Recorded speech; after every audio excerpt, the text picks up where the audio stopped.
aquí, por ejemplo, lo podemos... ¿Sabían ustedes que ahora se ve más tos convulsiva en adultos que en niños? Claro, porque los niños están vacunados. A los 2, 4, 6 meses de edad, a los 15 meses, entre los 4 y los 6 años, se vacunan todos con la triple, difteria, tos convulsiva y tétanos. Pero después de los 12 años, nadie sabe que se tiene que vacunar contra, sobre todo, la tos convulsiva, pertusis o coqueluche, como se le llama. Es por esa razón que cuando nosotros vemos un adulto que tose más de una semana, 2 semanas, lo más probable es que sea un coqueluche y no lo sabe.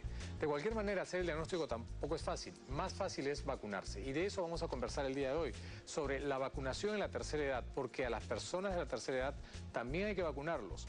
Ustedes deben haber oído hablar que a los niños pequeños y a los adultos mayores, por una cuestión de vulnerabilidad inmunológica, es que llevan las peores partes cada vez que hay alguna epidemia. Influenza. ¿Quiénes se afectan más? Los bebitos y los ancianos. Neumonía. ¿Quiénes se afectan más? Los bebitos y los ancianos. Bueno, pues ahora a los ancianos hay que vacunarlos. De eso vamos a conversar con Carlos del Castillo.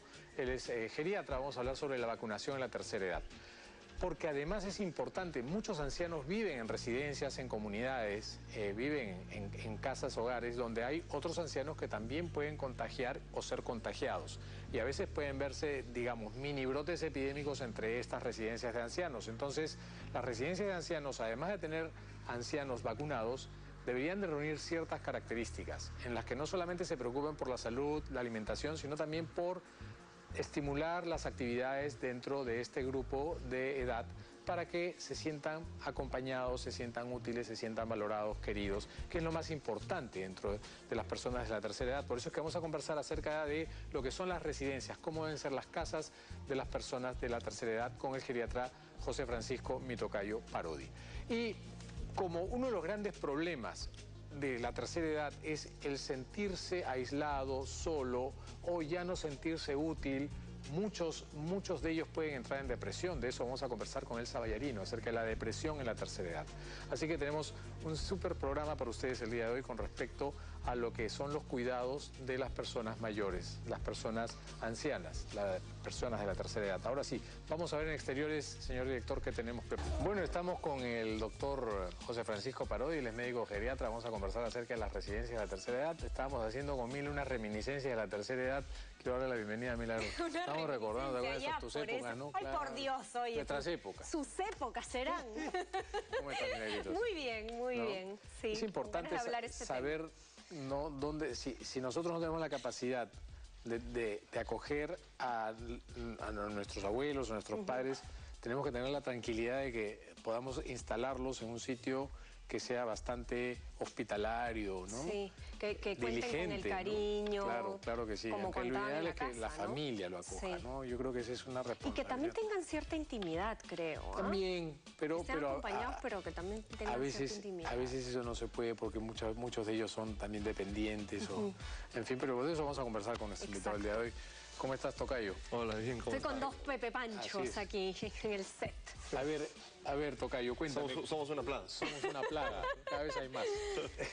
¿Cuál es el papel de las casas de reposo? ¿Cómo es que deberían estar estructuradas? ¿Pensando en qué? ¿Orientada a quiénes? ¿Cómo organizan? Las casas de reposo es un tema interesante, porque... Y hay varias noticias respecto a eso, ¿no? Primero, recoger lo que ustedes han dicho, ¿no? Y lo que decía el doctor del Castillo, ¿no? El estar en una casa de reposo implica un riesgo. Se llama casa de reposo solo en el Perú, porque en otros lugares no se llama casa de reposo, pero se llaman residencias. Técnicamente hablando se llaman residencias. Efectivamente. Ahora, tú en una residencia puedes tener personas independientes y personas dependientes. Lo ideal, y vamos a ponernos nosotros en el caso, es que tú puedas vivir en tu casa todos los años que puedas. Correcto. Y que si te enfermas, vas a una institución de salud que te cure, te mejore, te estabilice y regresas a tu casa. Ajá. Eso es el escenario ideal. O a la casa de tu familia, si es que tu familia lo puede acoger, ¿no? Lo que pasa en el mundo, y está pasando en el Perú ya, es que, claro, cada vez se vive en lugares más pequeños. Entonces, si el papá o la mamá ya no puede vivir en la casa, en su casa de toda la vida, en su caserón, a veces el hijo lo lleva a su casa. O lo que se hace, todavía se puede hacer en el Perú y se va a poder seguir haciendo dentro de unos 10 a 15 años, es contratar a una persona que cuide y ayude en la casa según el nivel de asistencia que uno requiera. Si yo lo único que tengo es que vive solo, pero me valgo por mí mismo, pues probablemente necesitas una chica que acompañe, una empleada, una chica de confianza. Si tengo dependencia, lo más seguro y saludable es tener a una chica que tenga capacitada para técnica de enfermería o cuidadora que te cuide en tu casa. Porque, como lo decía el doctor Castillo hace un rato, las neumonías, las infecciones de orina, las caídas, no solamente son mucho más frecuentes en las mejores casas de reposo del mundo, sino que son más severas.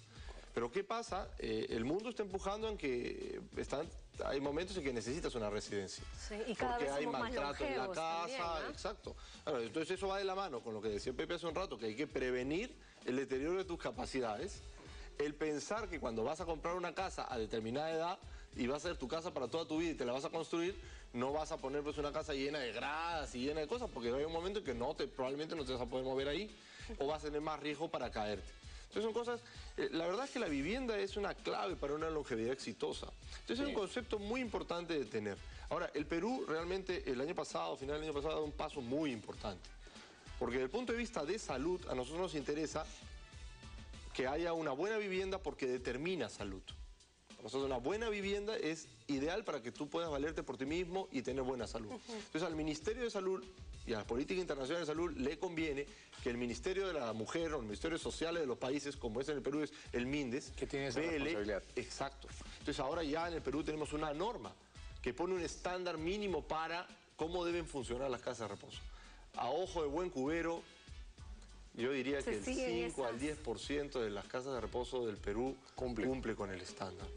¿Cuáles serían los requisitos de esas casas de reposo, de esas residencias? Primero que tienen que estar clasificados los pacientes por complejidad. Es decir, no puedes poner a un paciente que se vale por sí mismo en una casa de reposo tal y cual está en el Perú, porque es poner, hasta donde yo conozco, ¿no? Porque poner a un montón de personas que tienen demencia con otros que tienen más demencia, entonces eso se retroalimenta, no ayuda, no contribuye. Ahora, si hay un momento específicamente que todos tienen, ahora está investigando hasta departamentos hechos para gente con demencia. Pero eso es otra cosa, está en un modelo de experimentación en Europa, ¿no? Pero primero tienes que clasificarlo, después tiene que haber un personal capacitado, ¿no? O sea que, claro, Perú ha sido un buen negocio.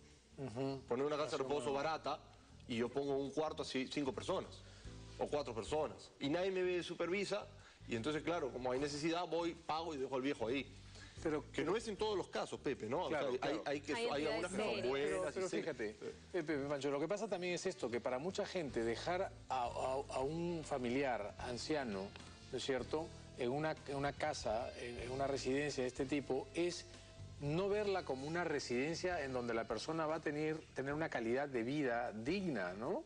Sino es como un depósito. Entonces van, los dejan y... Son múltriples los factores, ¿no? Y está estudiado, ¿no? Por ejemplo, ¿qué cosa te determina un ingreso a una casa de reposo? Una demencia con trastornos de conducta no bien manejados. Y eso es una responsabilidad del geriatra, del médico tratante, ¿no? Porque si grita toda la noche, quiere pegarse, le grita al vecino, le digo, ya sabes que no aguanto a mi mamá, métela en un sitio. Exacto. Las relaciones previas de la pareja, de toda la vida, o sea, es decir, si tú más teniendo una buena relación con la pareja o con el papá y de repente comienza a hacer un trastorno y que empeora tu personalidad y no es manejado farmacológicamente, yo no lo aguanto. O caerse. Por ejemplo, el 30% de ingresos de una residencia de Estados Unidos están determinados por una caída. Una fractura de cadera. No necesariamente una fractura de cadera, una caída, porque, ojo, otro de los criterios, regresando a la pregunta anterior, es que tú tengas posibilidad de recuperarte. Correcto. O sea, ¿dónde queremos vivir todos? Todos queremos vivir en nuestra casa, ¿no? Casa, independientemente. Entonces, exacto. Entonces, si tú vives, vamos a suponer que tú vives en una casa bien, en una residencia bien, y te fracturas la cadera. Porque puede pasar. Correcto. ¿No es cierto? Es más frecuente, además. Así es. Te fracturas la cadera, te operan en la clínica y tú tienes que regresar a un sitio a rehabilitarte. Así es. Tienes que pasar por un servicio que te permita ya no quedarte en la casa de reposo. Ahora, claro, un paciente adulto mayor que no tiene fractura de cadera es más fácil de cuidar que uno que tiene fractura de cadera. Entonces, claro, tú necesitas determinado grupo de personal por determinado nivel de complejidad de patología. Entonces, antes de tomar la decisión, en la página web del MINDES está la norma. Es un excelente trabajo que ha hecho la magíster Elia Luna con todo el equipo de la Dirección de Personas Adultos Mayores, que la verdad es que es un orgullo en la región. Y claro, por supuesto, mejorable, ¿no? Pero, perfectible, claro. Sí, claro, siempre se puede mejorar. Pero son cosas que la misma gente tiene que saber. Inclusive cuando uno está joven o un adulto mayor joven, 60, 65, dice, ok, Pasa mucho con las personas que los hijos se van o que uno se queda viudo. Dicen, yo prefiero vivir en un departamento que esté adaptado o por último en un barrio de adultos mayores, un senior community. Correcto. Que es lo que pasa en condominio, como hay en Suiza.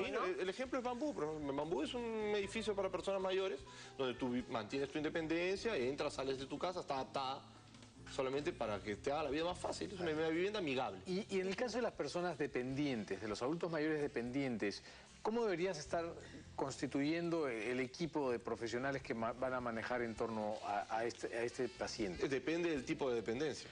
Porque, por ejemplo, si tú vamos a suponer que tú tengas una discapacidad, y ese es un concepto importantísimo.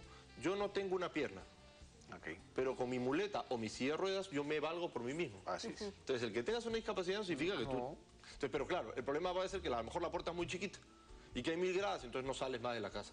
Claro. Gente que la operas de la cadera perfectamente, pero vive en un tercer piso sin ascensor. No salió más. ¿Cuáles deberían ser las consideraciones? Entonces tú tienes que tener efectivamente eso que te permita rehabilitarte, pero a lo mejor tu discapacidad es mental. Entonces si tu discapacidad es mental, tú tienes que tener un equipo que te permita hacer alguna rehabilitación mental y un equipo que sepa manejar farmacológica y no farmacológicamente una persona que tiene un trastorno de conducta y que le dice que hay un tipo parado ahí porque está haciendo una confusión. Entonces, mientras le da la pastilla, tiene que saber no porfear, no pegarle, porque si la gente que no conoce el tema trabaja con uno que te dice y te pregunta 5 veces, 6 veces lo mismo, o que de repente te agrede, tú te volteas y te hartas, como a veces te pasa con los chicos, ¿no? Que le metes un sopapo y entonces ahí viene el abuso y el maltrato, porque no está bien manejado tanto farmacológica como no farmacológico. La gente que tú normalmente, con más que conozcas, te cansas, si no conoces el tema, dice, no, ella es engreída, dice. Lo que tiene es engreimiento y le metes un sopapo.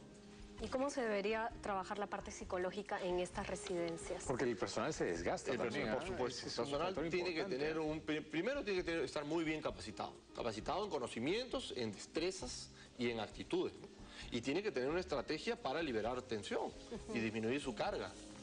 Gente que se carga mucho. Lo que suele pasar a veces es que tú, además de pagar una casa de reposo, pagas además un cuidador dentro de la casa de reposo aparte. Claro. Entonces, como te decía, en el Perú todavía, además que es más saludable, todavía tienes el privilegio de poder alquilar una casa, un departamento o en tu misma casa, si tienes recursos, adaptarla y poner una persona. Eso tiene que ir de la mano con terapia adicional, especializada, física, ocupacional, lenguaje, lo que necesites. Y el cariño de los familiares y las visitas, ¿no? Mira, es como el negocio, hermano. El ojo del amo engorda el caballo. Y mientras está la hija, la esposa, mirando, tú estás chequeando todo lo que puede pasar, ¿no? Tú mismo, ¿no? O sea, tú mismo quieres mantener tu individualidad, pero tienes que estar chequeando cómo va la cosa. Es como con los hijos, igualito. Igual, ¿no? Por más que tengas una persona que lo cuida, con la diferencia que al niño le puedes decir qué hacer y al paciente mayor, si está todo en sus capacidades, te dice, no, esta no es mi costumbre. Y tiene todo el derecho. Bueno, doctor Parodi, muchísimas gracias. Siempre es un gusto tenerlo. Muchas gracias. Pepe Pancho. Pepe Pancho. Bueno, y tenemos una nota, un lugar especial que quiero que conozcan.